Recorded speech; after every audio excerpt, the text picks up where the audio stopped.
नहीं करना शुरू कर देंगे, अल्लाह 3 सजाएं देगा। गुनाह 1 होगा, रब सजाएं 3 देगा। वखिज़ू बिस्सिरीन व शिद्दतिल मऊना व जौरिस सुल्तानी अलैहिम। इमामुल अंबिया मुहम्मदुर रसूलुल्लाह की ज़ुबान से निकले हुए अल्फाज आपके गोश गुजार कर रहा हूँ। मेरी मिल्लत के नौजवानों, इन अल्फाज को याद कर लो, हदीस का नंबर लोड कर लो, पूरे मुआशरे के अंदर फैल जाओ, पूरे मुआशरे के लोगों को बताओ आज रब ने आसमानों से बारिशें बंद की हैं, इसकी वजह क्या है, इसका सबब क्या है। फरमाया जब नाप तोल के अंदर कमी होगी अल्लाह 3 सजाएं देगा। उखिज़ू बिस्सिनीन, अल्लाह कैद सालियां नासिल कर देगा। व शिद्दतिल मऊना, भूख उनके ऊपर मुसल्लत कर देगी। व जौरिस सुल्तानी अलैहिम, जालिम हुक्मरान उनके ऊपर अल्लाह मुसल्लत कर देगा। आज ये तीनों सजाएं हम पा रहे हैं, कैद सालियां भी हैं, हर तरफ भूख का सन्नाटा बिछाया हुआ है और जालिम से जालिम तर हुक्मरान हमारे ऊपर मुसल्लत हो रहे हैं। और तीसरा गुनाह, तीसरी बुराई, अल्लाह के पैगंबर ने फरमाया इज़ा लम यमनउ ज़कात अम्वालिहिम मुनिउ कतम मिनस समा वलौ लम बहाइम लम युमतिरू। अल्लाह के रसूल अलैहिस्सलाम ने फरमाया कि जब लोग मालों की ज़कात देना बंद कर देंगे अल्लाह आसमानों से रहमत की बारिश बरसाना बंद कर देगा। आसमानों से एक कतरा बारिश का नहीं बरसेगा। फरमाया लौलल बहाइम लम युमतिरू, फरमाया अगर ये चौपाए ना होते, ये बेजुबाने ना होते, ये रब की तारीफात करने वाले ना होते। अलम तरा अन्नल्लाह युसब्बिहु लहू मन समावाति वल अर्ज़ वत्तैरु साफ़ात कुल्लुन कद अलिम सलातहु व तस्बीहा। ये ज़मीन के अंदर अल्लाह के जितने भी मखलूकात हैं, ज़मीन और आसमान की सारी मखलूकात रब की तस्बीहात करती हैं। ये हवाओं के अंदर उड़ने वाले परिंदे कुल्लुन कद अलिम सलातहु व तस्बीहा, सारी की सारी रब की तस्बीहात को जानने वाली हैं। अल्लाह की तस्बीहात बयान करने वाली ना होती, फरमाया अल्लाह आसमानों से कभी ऐसे इंसानों के ऊपर बारिश न बरसाता। चौथी बीमारी, फरमाया इज़ा लम यनकुसू अहदल्लाहि व अहद रसूलिहि सल्लल्लाहु अलैहिम अदुब्बन मिन गैरिहिम व अखिज़ू बिमा फी ऐदीहिम। फरमाया जब ये अल्लाह और उसके रसूल के अहद पैमान को तोड़ना शुरू कर देंगे अल्लाह बाहर से दुश्मन ला करके मुसल्लत कर देगा। आज वो वक़्त है कि जब हम अल्लाह के और अल्लाह के रसूल के अहद पैमान को तोड़ बैठे हैं, अल्लाह ने बाहर से दुश्मन मुसल्लत कर दिए हैं। अल्लाह के रसूल ने फरमाया व अखिज़ू बिमा फी ऐदीहिम, जो उनके हाथों में होगा दुश्मन आके बाहर से ले जाएगा। ये बेबस होकर के देखना शुरू कर देंगे, इनकी ताकत नहीं होगी उन्हें रोक सके। आज मुल्क पाकिस्तान मुसलमानों का मुल्क है, ला इलाहा इल्लल्लाह की बुनियाद के ऊपर खड़ा किया हुआ ये मुल्क, ये ला इलाहा इल्लल्लाह की बुनियाद के ऊपर हासिल किया हुआ मुल्क। शुहदा की कुर्बानियों से माओ ने अपने बेटों को कुर्बान किया, बाप ने अपनी जवान बेटियों को अपनी आंखों के सामने जलील और रस्वा होता हुआ अंग्रेज के हाथों से देखा था। नौजवान बेटों के सामने उनके बूढ़े बाप की इज्जत को दागदार किया गया। उसके बाद ये मुल्क पाकिस्तान हमें हासिल हुआ, लेकिन आज इसके ऊपर अगयार की हुकूमत है।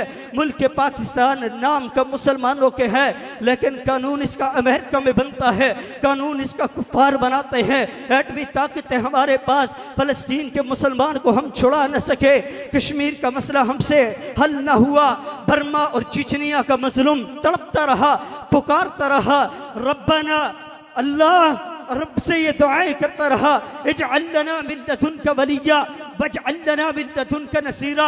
अल्लाह मददगार भेज दे, अल्लाह अपनी तरफ से कोई मेरा हामी बना दे जो मेरी आवाज़ को उठाए, जो मेरी मदद करने के लिए उठे। ये मुसलमानों की तरफ उनकी निगाहें थी, लेकिन उन्हें क्या पता कि मुसलमानों ने जब रब के अहदो पैमान को तोड़ा, अल्लाह ने बाहर से दुश्मन मुसल्लत कर दिए। एटम बम पाकिस्तान के अंदर है, लेकिन उसके ऊपर हाथ अमेरिका का है। अमेरिका के हुक्म के बगैर हम इसे इसकी जगह से हिला भी नहीं सकते। पांचवी सजा, पांचवी बीमारी, पांचवा गुनाह, अल्लाह के रसूल अलैहिस्सलाम ने फरमाया कि जब उनकी अदालतों के अंदर उनके काजी अल्लाह की नाज़िल करदा शरीयत को नाफिज नहीं करेंगे, लम युहय्यिरु बिमा नज़्ज़लल्लाह, फरमाया जो अल्लाह ने नाज़िल किया है उसे अपने ऊपर नाफिज नहीं करेंगे। अल्लाह के रसूल सल्लल्लाहु अलैहि वसल्लम ने फरमाया जअलल्लाहु बअसहुम बैनहुम, अल्लाह उनको आपस के अंदर लड़ा देगा, अल्लाह आपस के अंदर मुसलमानों को लड़ा देगा।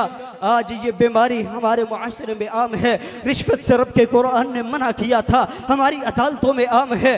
जुए से, शराब से हमारी अदालतों के अंदर कोई पाबंदी नहीं है। अल्लाह के कुरान ने हमें मना किया था, रसूलुल्लाह के फरमान में हमें इनकी मुमानत मिलती है। जब हमारी अदालतों में इनके कानून नहीं रहे, अल्लाह ने जअलल्लाहु बअसहुम बैनहुम, अल्लाह ने आपस में लड़ा दिया, एक दूसरे के मुखालिफ बन गए। पहला आता है दूसरे को जिम्मेदार ठहराता है, बाद में आने वाला वो पहले को जिम्मेदार ठहराता है। इस मुल्क का बेड़ा इसने कर किया।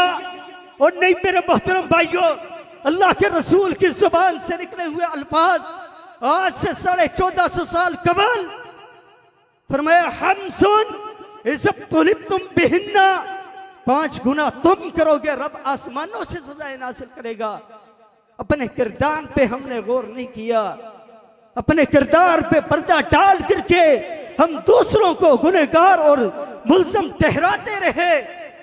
जब हमने अपनी तरफ देखा तो हमें अपने दामन गुनाहों से बड़ा नजर आया। इसलिए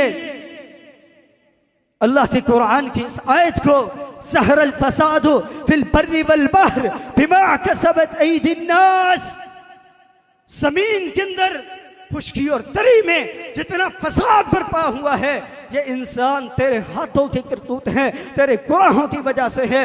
आज अगर हम चाहते हैं हमारे हालात ठीक हो जाएं, उससे पहले इन्नल्लाह ला युगय्यिरु मा बिकौमिन हत्ता युगय्यिरु मा बिअनफुसिहिम, रब का कानून और दस्तूर बदला नहीं करता।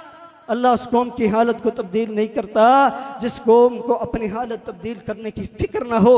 आओ मेरे मुआशरे के नौजवानों, उठो, इस तबलीग को लेकर के मैदान के अंदर निकल पड़ो। जहालत के मुकाबला करते हुए तौहीद की रोशनी को लेकर के अल्लाह के दुश्मनों को रब का कुरान सुनाते चलो, मोहम्मद रसूलुल्लाह का फरमान सुनाते चलो। अल्लाह तबारक व तआला से दुआ है कि अल्लाह जो कुछ मैंने बयान किया है, आपने सुना है, अल्लाह कबूल व मंजूर फरमाए। और जो बीमारियां हमारे मुआशरे के अंदर आ चुकी हैं, अल्लाह हमें इन बीमारियों को ख़त्म करने की तौफीक अता फरमाए। व आखिरु दअवाना अनिल हम्दुलिल्लाहि रब्बिल आलमीन।